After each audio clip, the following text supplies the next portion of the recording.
Hello everyone, I'm Nate from Coaster Focus here for Thrill Source, and today I'm going to be doing a review of Six Flags New England. So this summer I got to visit Six Flags New England for the first time, and honestly I didn't really know what to expect from this park. When I pulled up to the park, it honestly looked different from other Six Flags parks that I've been to. I've been to Great America, Six Flags St. Louis, and over Georgia, and they're all next to like large highways, and this one when you pulled up, it was a small, like 2-lane highway road, and it was in the middle of suburbs.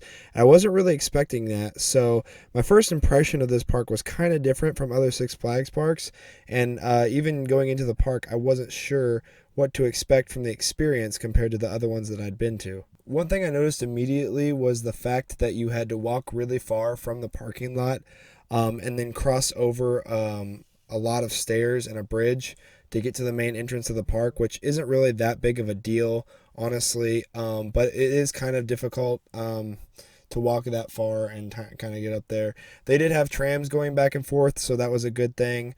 But overall, it was just kind of weird to kind of have to walk up and over a bridge. But that didn't really take away from the experience of the park. That was just something I noticed on the way in that was kind of weird. Once I actually entered the park, it felt mostly like a Six Flags park overall. Although I will say, for the size of this park, it seemed to be extremely crowded. So anytime I'd walk anywhere, the midway would just seem to be full of people no matter what. Even if the waits on the lines weren't that long, there just seemed to be a lot of people everywhere the whole time. And I assume that was probably because what I noticed was that aside from the large midways, any other like sort of smaller path was kind of like out of the way or like had stairs in random spots.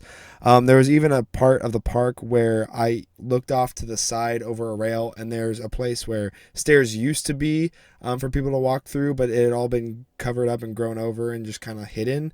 So I found that kind of interesting, but I feel like that's the reason why most of the midways are crowded, is because there's only really the main ones to go to. So overall, the atmosphere probably wasn't as good as a lot of parks that I've been to, but for a Six Flags park, it's not that bad. It was just kind of average for them.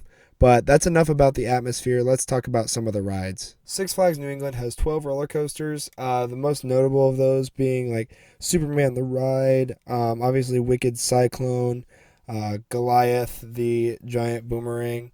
It even has one of the better SLCs that I have been on, Riddler's Revenge. For it was pretty bad, but for an SLC, it wasn't terrible. And this park has a lot of clones in it too, in my opinion, which everyone's entitled to their own opinion. But personally, for me, beyond their top two, which would be Wicked Cyclone and Superman the Ride, I don't think any of their coasters stand out that much. There's nothing out there that's super unique or really, really good other than Wicked Cyclone and Superman the Ride, which I think are really top tier coasters. But this park mostly has, it has an SLC, a 4D free spin. It has two freaking boomerangs. In my opinion, both of them aren't that great, but I understand how people would like them and would have fun on Goliath because it is very intense. It's just not my kind of coaster. Their floorless is pretty good. And then beyond that, they just have like a Wild Mouse and Catwoman's Whip, which I haven't heard anyone talk about really at all, which is just kind of a small family coaster.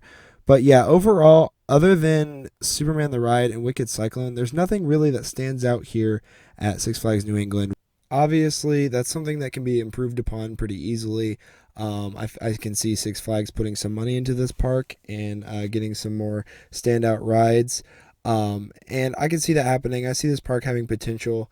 I know that they don't have a whole lot of land to work with, but they do have some rides that can get rid of, like Flashback. I haven't heard anybody talk any good about Flashback, and personally, I didn't like it. I can see them using that plot of land for something better. But overall, there's room for improvement on their rides, and I see potential in this park. But currently, it's not the greatest. So overall, did I enjoy my time at Six Flags New England?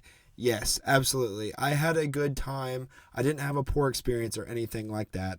I did notice a few things that the park can improve on. But is this park terrible? Absolutely not. I think this park is just pretty much middle of the road. It's your average Six Flags park. It's what you expect. You have some downfalls, like some of the crowds were bad. And the operations overall on some of the coasters, most of them were pretty good, but let me tell you, Riddler's Revenge was terrible. Other than that, the operations were pretty solid too. This park has its ups, has its downs, and it's just kind of an average park.